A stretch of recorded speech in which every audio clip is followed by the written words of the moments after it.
बड़ बाछा ही कर गीत ही का मुँह लागतो भाई बाबू जितना सुंदर तू कहता ना कुंवर जी सोइया अमूरी से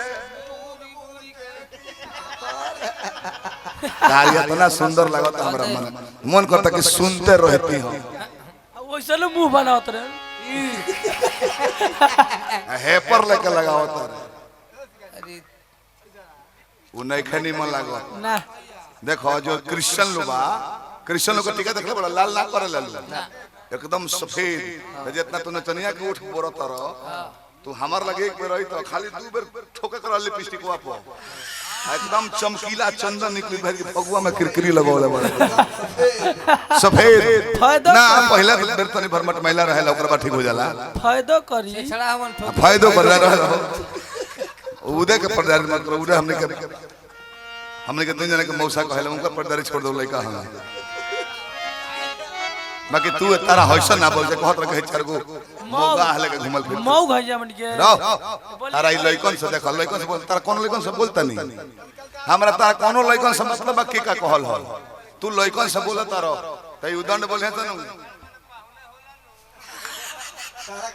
रह जा कोन बात तारा में लइका बोलतो बड़ हम नहीं की बोलो आ तू लइकन से जुड़ा तारो हो लइकन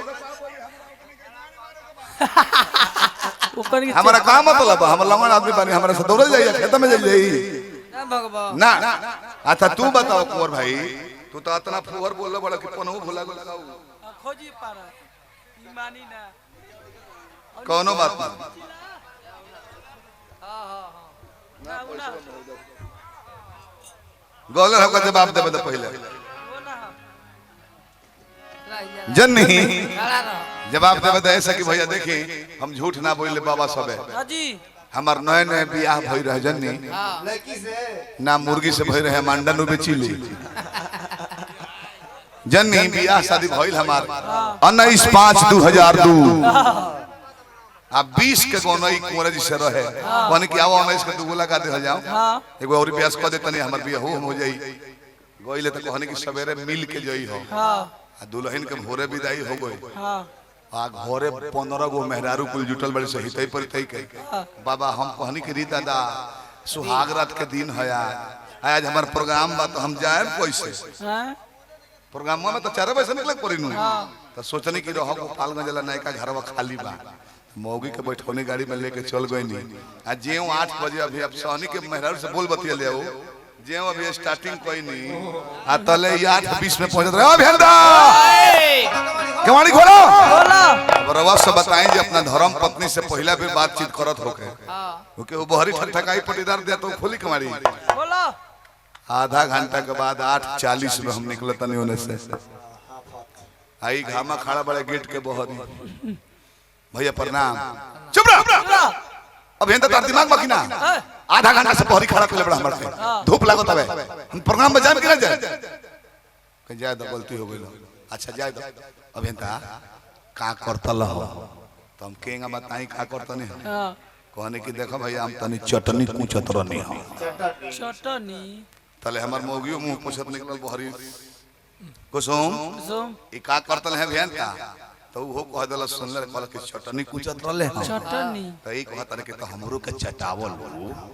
तो वो कहलस कि हम तो सिलवटिया धो देनी हम अब हेंता जी के बड़का लोढ़ा ह देखो कहीं पुलुइया पर लपटाइल होइत नारियल चटनी तन काज कुछ के ले लो बड़की मुंह के लोढ़ा है में लागल होइत तने चाट लगी मन चटक हो जाओ सैया शराबी आवेला रोज देर से ना हो रहा 2 महीना ब्याह बीत गइल बा सुहाग रात बीतले 2 महीना हो गइल बा सखी एगो फोन कइले बड़ी हाल चल जाने खाती कैसे देहातवा में हमने के चाहे शहरिया में 2 गो लड़किन के संग ही ब्याह हो जाई नु तो पूछे रे सकी तोर मर्दा कैसन बा खिसिया हकी कैसन बातचीत को बेर बोला पूछा बोला हाल चाल पूछा का हो सखी बोला हो ए सखी अरे का हो अब देखा तो हाई कोयल जैसन बोली बावे आ तू कहता रहा फोरे फोर बात बता दो हाल चाल कैसे बता पूछा हो तू बोला तार मर्द का हाल चल बेहाल बा सखी बोल कैसे कैसे करत रहे रे बातचीत हम कहतर की रोजा जी हाय एगो लंगड़ा देवर बाटी कुड़ा कोढ़ा नहीं खेले वो चटनी कुचे के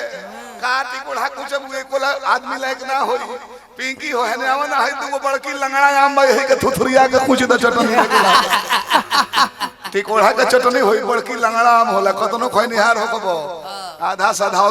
लाद गरमा जाता है ऐसे कि 1.5 किलो के पहले लाइसेंस ना होला ऐसे ऐसे करता कि देख लो हम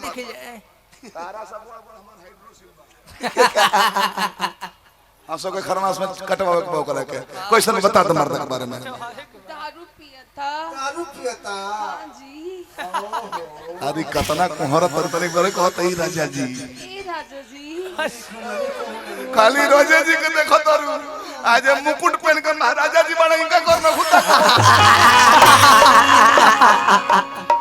ए जान अरे तने लय में कहा हमारा निमन ए लग जान हई कतना कोहरा तारे ई कितना दर्द में बाड़े भैया तक सुखले जाता जिंदगी जिंदगी एक बार और कहो हम गीत गाई ए जान आई कहाँ हिंकर कोहरल देखई भैया तक सुहागरात के दिन विधवा हो गइल बाड़ी हद हो जाता बे कोहरइयो मनु किस्म किस्म का देखी भैया अश्लील बात का कहला जो ना आपका बॉडी ढका हुआ है वस्त्र से बॉडी ढका हुआ है जो कपड़े से ढका हुआ है उसका नाम रखना अश्लीलता है ये सब श्रृंगार हो कितना सुंदर कहते कि आ 3 मॉडल का होता है कैसा पहला मार दियो श्री एक होला जौन पिंकी करेली कुंवर जी पिंकी वाला आ एगो होला तारा में एगो मौगा बैठल बा उनका के धो के आ एक बेर ना कबो पीला खरे में ना बुझाला सुखले रेल फाटल गैया फट गई वह कहता कि सैया शराबी आवेला रोजी देर से रोहन पुरन का उधइले बफेर से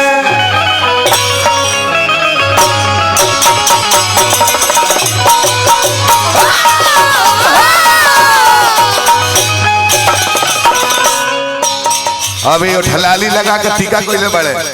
तो हमरो कुछ करे के पड़ी न बुढ़िया चाहे सोना सैया शराबी आवेला रोजी देर से रहन पुरन का उधइले बा फेर से अने आओ अपनौले बनाया टेक्निक अपनौले बनाया टेक्निक देख दिमाग फाटता सैनिटाइजर लगा के सैया ओठ चाटता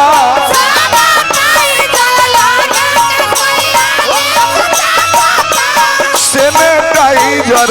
लगा के सैया लिप्स चाटता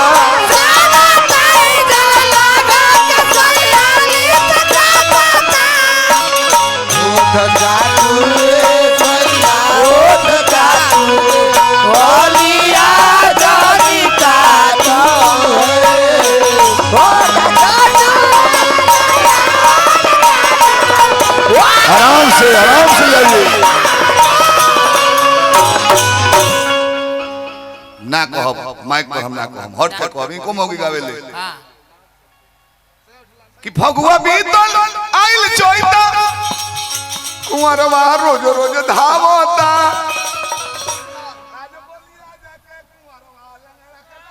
चाटता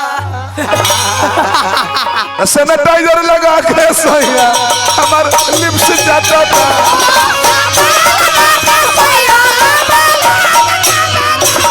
सैनिटाइजर लगा के सैया हमारे लिप्स चाटता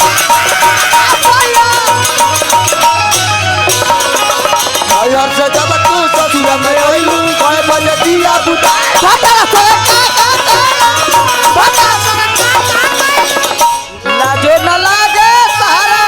पूछे में आई चल बात हो लाजो न लागे तारा पूछे में आई चल बात हो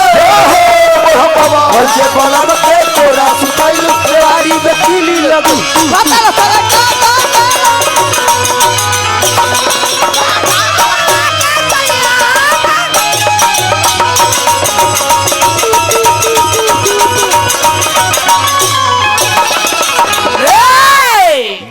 हंसी मजाक चलेला बाबा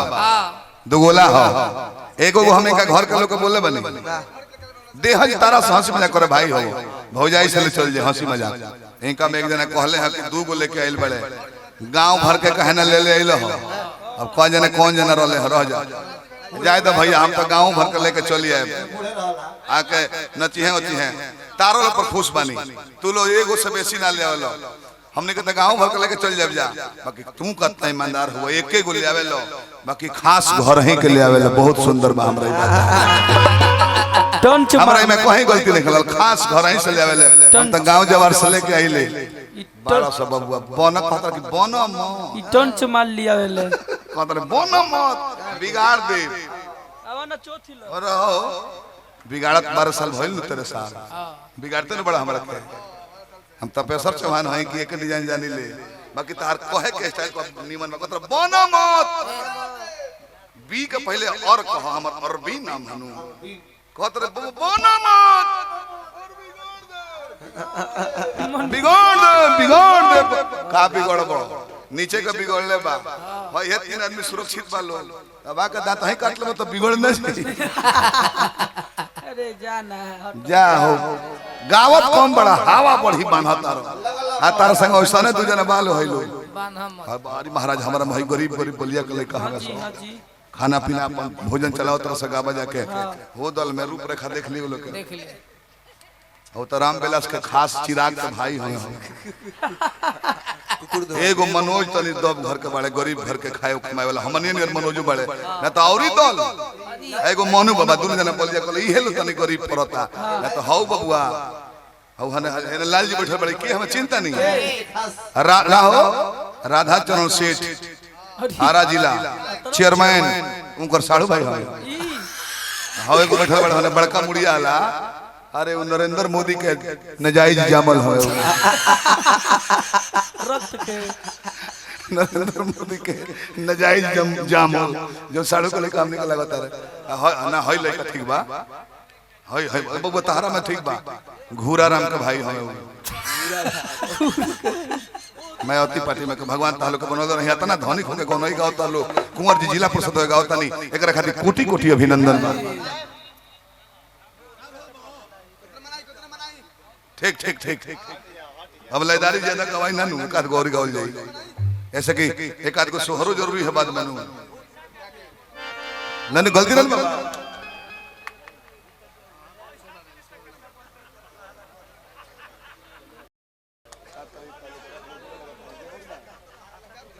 चलो बाबा हटा भाई पीछे हटा पीछे क्या है भाई पहले नहीं खाने हो क्या हाँ बाबा बाबा घुना बाबा कौन बात ना गोल लगने जननी और अंतिम पद कहे बाबा कि कौन तनो मनाई बाकी मनला ना बतिया एक कौन तनो मनाई बाकी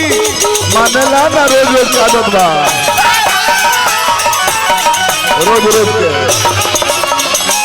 आयो बने नियोरे तो खले बावे 5 गो समहतिया अपने नियोरे तो खले बाते 5 गो समहतिया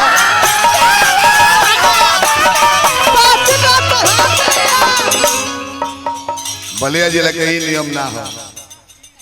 बलिया जिला के नियम है कि सरकार राउंड रहा तो धीरे धीरे एक आदमी ना जाला साउंड वाला के छोड़ के एक पे भर दे उठा जाला घर चल दिया जाला जिला के नियम मत खराब करी लो धीरे धीरे रो सब जाता नहीं दुख लगता एक पे भर दे उठेला अपन चल जाला घर ताकि हमनियों को बन कर धीरे धीरे जाता नहीं तो नियम बिगड़ता है यारा जिला वाला नियम हो गया जानला मनो तो पियला में सगरे पैसा पौने 3 होतो बा पियला में सगरे पैसा चिखना में बांटता सैनिटाइजर लगा के सैया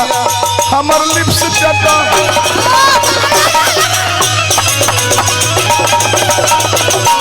सैनिटाइजर लगा के सैया हमर लिप्स चटा